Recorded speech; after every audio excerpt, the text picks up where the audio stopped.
I have temporarily made some improvements in here as well, in that so let's pick up that one. So I've got it, so this is a bit of a different color. The new UI system I've got will replace this eventually. However, the button should work now. So I've got rid of the little cube.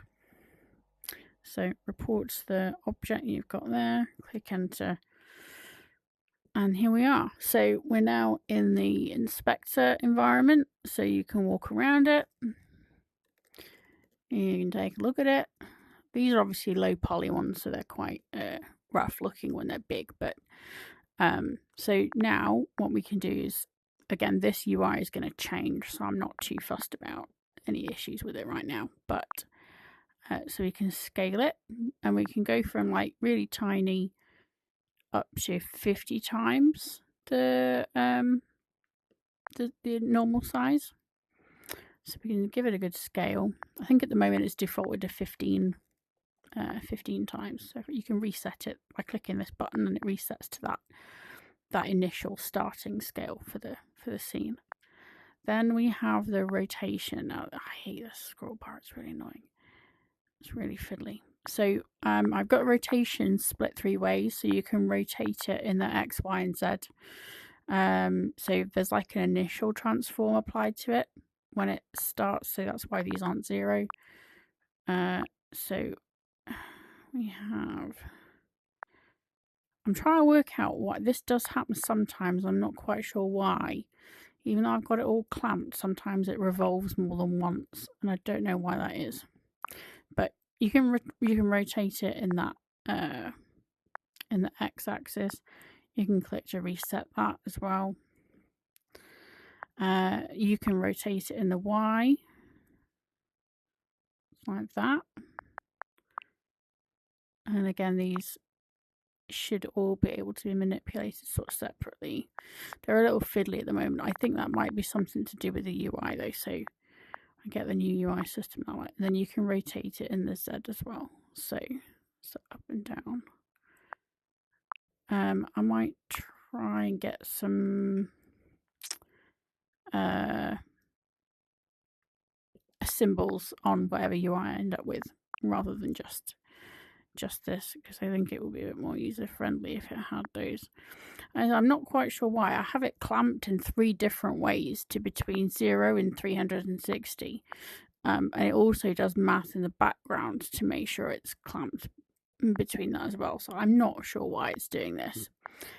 It's intermittent. Sometimes it does it, sometimes it doesn't, which is really annoying when you have intermittent problems. I think they also might have an impact on each other. So like, and it's also like it's really slow there, and then it just gets really fast. I don't know why.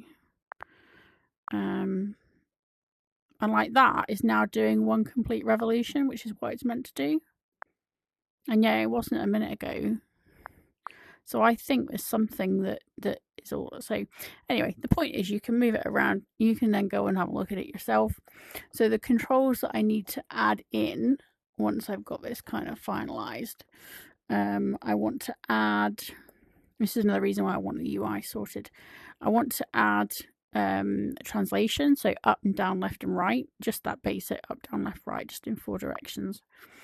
And then the other thing I want to do is be able to, so at the moment, this doesn't have a collider or anything, so you can actually just make it, if I get to scale,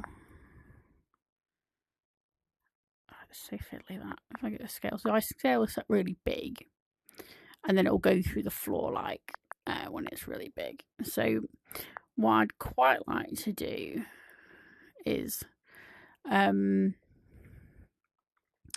have it so that I can go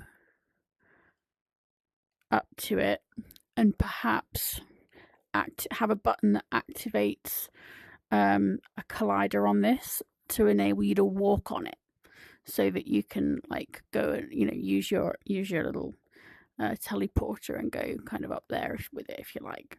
That's the sort of thing I'm hoping to be able to do, but I still want the ability to turn it on and off, because like at the moment you do free movement, I can actually walk inside this. And I think that can be quite useful because you can then see the structure more easily.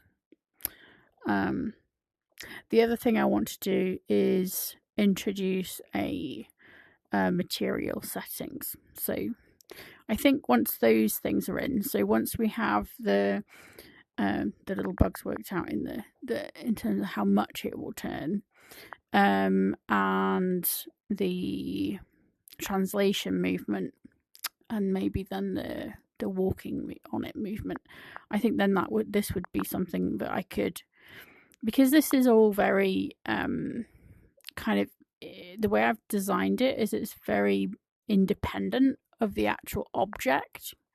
So we can apply these scaling things to anything. So this could be a standalone thing that we use for, we could export this as a different project and then use it in science, chemistry, anything you like. We could have, just by changing a few words here and there, because I've been kind of working on managing the scripts in such a way that they are kind of agnostic about what they're doing. So for this, I've actually got 4 scripts working here. So we have a script for the scaling, so a script that does just the scaling, and it's just an object scalar script, so it manages that completely. Then we have an object rotator script, which manages all of the rotations in different axes. Then I have another script, which is a scalar UI, and that's hooked up to these UI controls. And then I have a rotation UI script, which then manages the other controls. So that means it can be kind of mixed and matched, and it's not really very project specific, beyond the requirement to have like a slider and some of those requirements may change slightly when I get the new UI system set up, but at the moment it's using the controls that are on this UI panel. Yeah, so I'm quite pleased with it. This is really annoying me. I don't know why it's decided, because before it was doing this, and then I made some changes, and then all of a sudden it was just doing it properly in one revolution, which is what I wanted it to do. So that's slower than it was. So I don't know what is going on with it. But it does what I want it to do, just in a more chaotic way than I hoped for. I think the colour, so the idea is to have a colour picker. That means you can change the colour.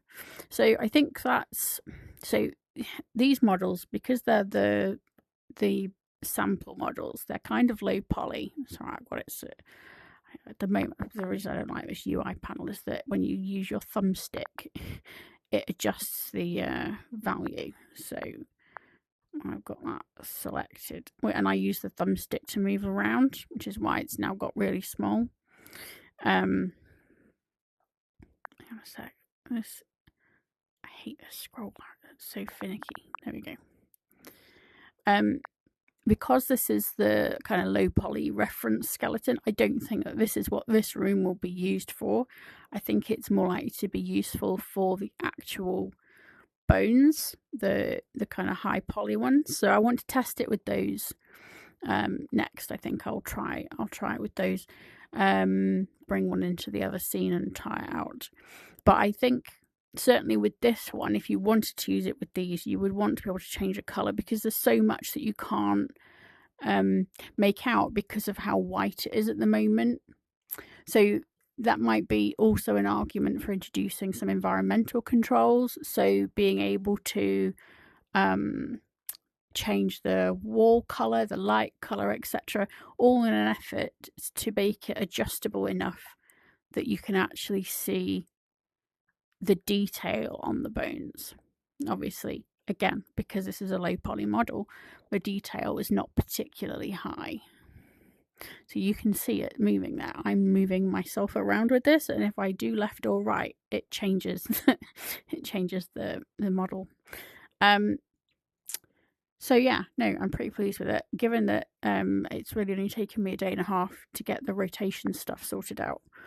Obviously, there's a few issues with that still, but it's largely there. And all the different resets work. So you can reset the scale, you can reset the rotation, either in each one individually, or you can reset all the rotations at once and it takes you back to the default one. So yeah, quite happy with that.